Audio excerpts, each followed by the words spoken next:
2번은 이겁니다. 탄원 폭탄. 개딸들 법원에 선처를 호소하기 시작했다.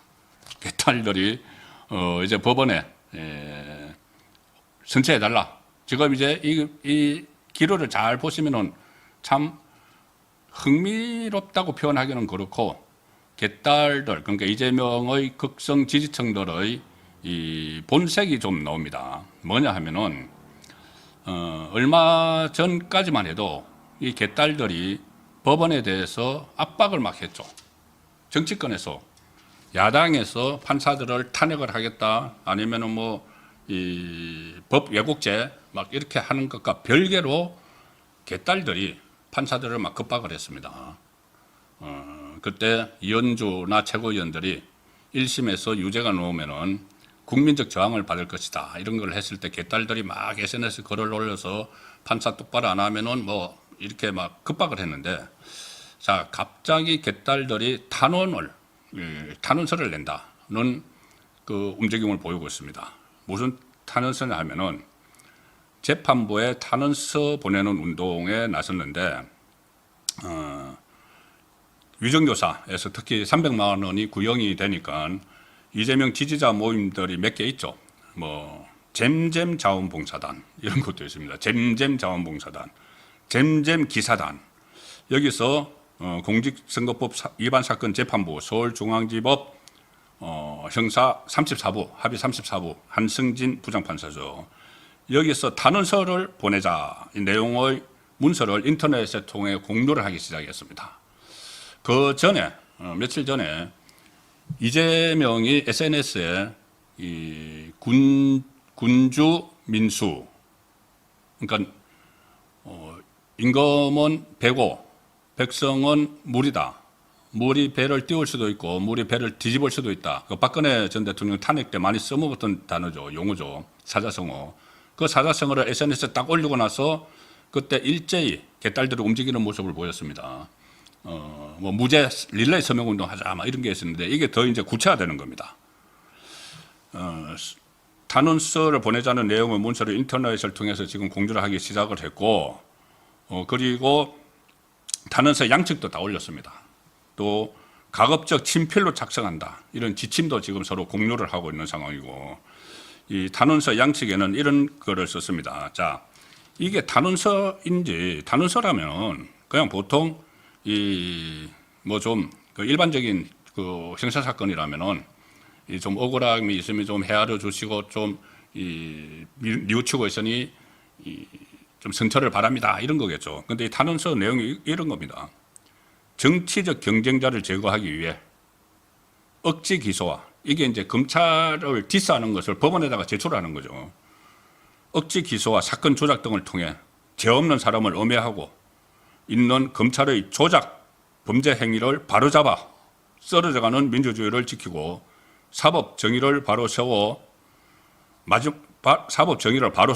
마지막 보루인 재판부에서 올바른 재판 결과로 바로 잡아주시길 간곡히 부탁드립니다. 자, 간곡히 부탁드립니다. 얼마 전까지만 해도 판사들을 막 겁박을 했는데, 이제 1심 선고가 다가오니까 간곡히 부탁드립니다. 검찰이 사건 다 조작했어요. 법원에 검찰이 사건 조작했다는 이 탄원을 지금 내고 있는 겁니다. 탄원 서명 운동도 이제 계속 같이 병행을 한다는 것이고, 작년에 이재명이 구속영장 실질심사가 열렸을 때, 그때 두 번째 이 영장 그 체포동의안이, 두 번째 체포동의안이 비명계의 집단 이탈로 통과가 돼버렸죠. 그리고 유창훈에게 가서 유창훈 판사가 영장 실질심사를 벌일 때, 그때도 이 개딸들이 탄원서 보내기 운동이 벌어져서 90만 명이 탄원에 참여했다. 그래서 이제 유창훈에게 전달을 했죠. 유창훈은 아마 거기에서도 상당한 압박감을 느꼈을 겁니다. 90만 명.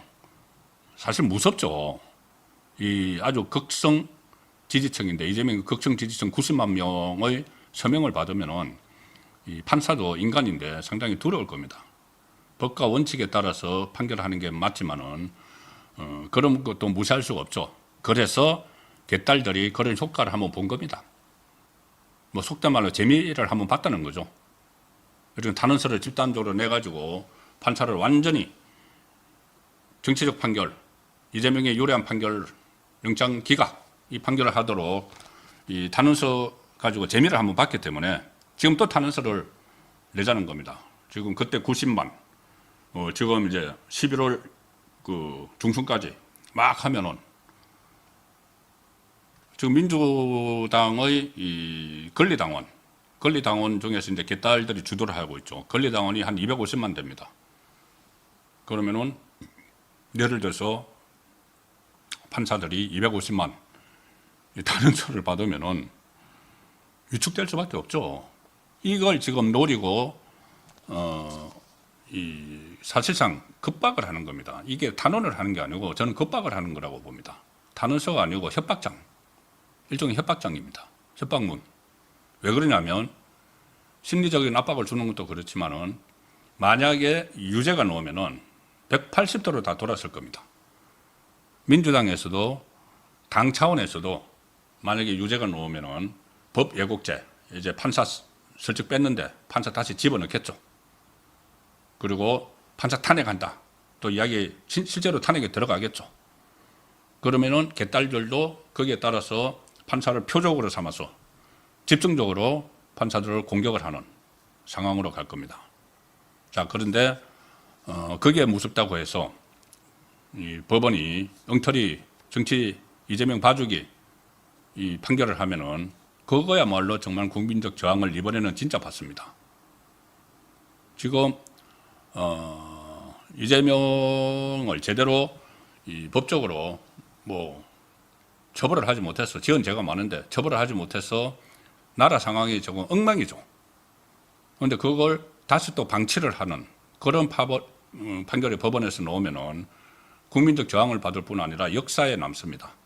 차라리 그냥 개딸들에게 좀 괴롭힘을 당하고 나면은 나중에 본인의 그 명예도 살고 역사에도 기록되는 그 상황입니다. 그래서 쫄지 마시라.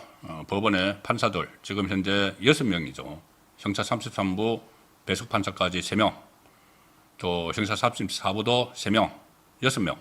물론 이 대북송금 사건 수원지법에 가면은 또 그 3명 있고 이 또 하나 대장동 사건은 같은 김동연이 하고 있으니까는 거기도 이 부담을 느끼지 않을 수는 없지만 쫄면 나중에 더 큰 불명예가 찾아간다. 그 말씀을 드리겠습니다. 좌표찍기, 문자폭탄 위협이 예상이 되지만은 그것은 어떻게 보면 일과성이죠. 그리고 제가 몇 차례 말씀드렸지만은 어차피 검찰이 최고치, 양형기준표상 최고치를 선고를 해줬기 때문에 법원은 부담을 덜 수가 있는 겁니다. 아, 검찰이 양형기준표 최고를 했는데 나는 그 중간 정도만 했어. 그럼 되죠. 징역 2년 구형을 했으면은 1년. 그래, 좋아. 이 선거법 같은 것은 집행유예도 붙여줍니다. 선거법은 집행유예까지 붙여주고 징역 1년에 집행유예 2년. 이 정도 하면 순수하죠. 그리고 2심, 3심도 있으니까는 2심, 3심 보면 돼. 유정교사 같은 경우는 3년 구형이니까 징역 1년 6개월. 근데 여기는 조금 전에 말씀드린 대로 가중치가 많기 때문에 집행유예를 붙이면 안 되죠.